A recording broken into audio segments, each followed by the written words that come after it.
IP chargeability is an ideal tool to look for sulfide mineralization, and it rarely finds stuff other than sulfides.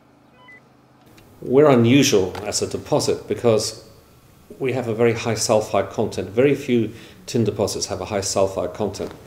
So most times it's just about impossible to use geophysics to find tin, because there's nothing which actually rings, if that's the right word, to show you where the tin is. But we're lucky because of our high sulfide systems, we can locate these things with relative ease. And we measure two very characteristic parameters. One is the electrical resistivity and the other one is the chargeability. Chargeability is a parameter who is related to the presence or the existence of disseminated mineralization.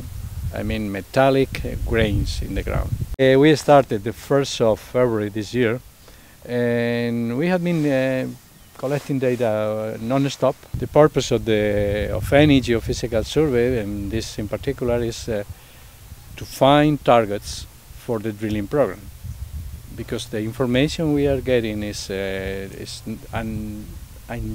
indirect information, so it's not straightforward showing that there is economic mineralization or not. It's showing that there is a target to be recognized by drilling and further analysis. Vale, Víctor, 1 amperio por el 1.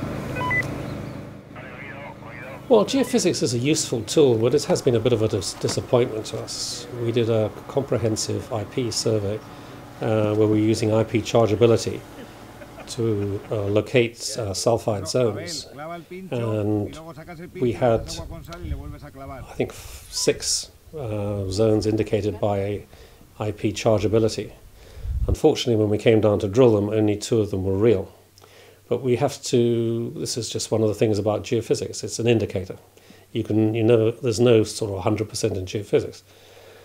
But as we stated in our press releases, we now need to do a airborne survey, low altitude airborne survey, quite close spacings, 50 or 100 meters apart, I don't know the distance yet, where we use EM, electromagnetics, and that will pick up massive sulfides, or should pick up massive sulfides in the ground. And we're going to use magnetics to try and understand the structures. We would like to do the airborne geophysical survey in October.